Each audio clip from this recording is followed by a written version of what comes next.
This presentation provides an overview of the Victorian Auditor-General's report assessing benefits from the Regional Rail Link project. The Regional Rail Link RRL project was, at the time of approval and delivery, one of the largest and most expensive rail projects ever built in Victoria, with an estimated final cost of $3.65 billion. Since its completion in 2014, the RRL project has untangled regional and metropolitan train lines by providing a dedicated high-speed corridor for V-line trains to access the inner urban areas of Melbourne.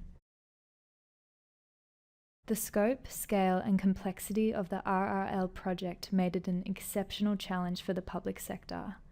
Given the high rate of growth in rail patronage and the significant cost of the project, it is important to assess whether the RRL project has achieved its intended outcomes of creating enough capacity for metropolitan and regional services to reliably meet demand.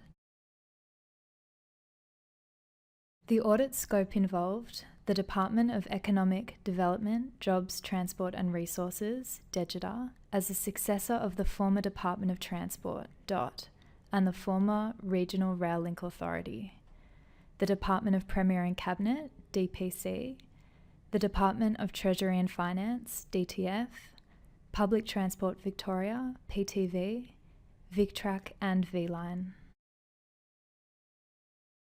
We assessed whether the RRL project is realising its expected benefits.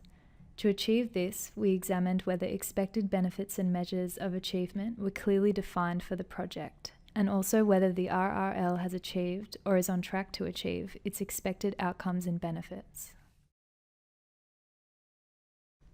The RRL project is now fully operational and has delivered the expected high-level outputs articulated by the Victorian and Commonwealth governments when they funded the project in 2009. However, we observed poor benefit management practices, such as the lack of a formal business case. Benefits were not articulated early enough and were confused with outputs, and the described benefits are difficult to measure or hard to attribute. This made it very challenging, if not impossible, to measure whether the project has delivered all its expected benefits, and thus the level of value for money achieved. Agencies need to describe benefits much earlier as part of the funding process and better link them to project outputs.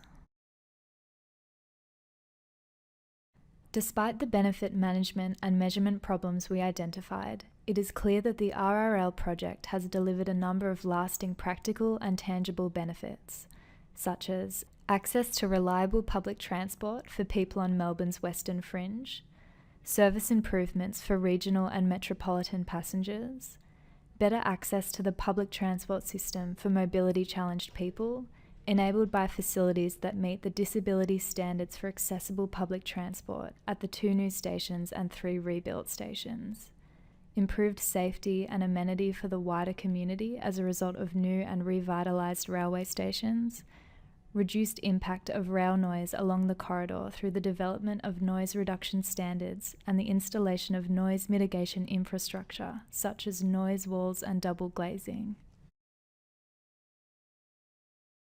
We made one recommendation for DPC and DTF to provide advice to government on the documentation provided for major capital projects. One further recommendation to DEGITA in conjunction with V-Line to assess further growth requirements along the RRL route and at Southern Cross Station. 4 recommendations for DEGITA to ensure its projects align with better practice on benefits management and develop a knowledge management strategy. 1 recommendation to DEGITA in conjunction with public transport operators to ensure that future project works are aligned with expected benefits.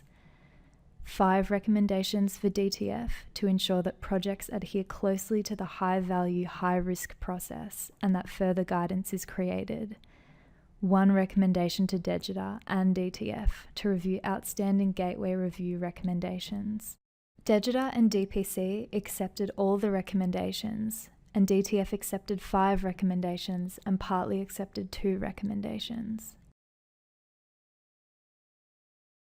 For further information, please see the full report of this audit on our website, www.audit.vic.gov.au.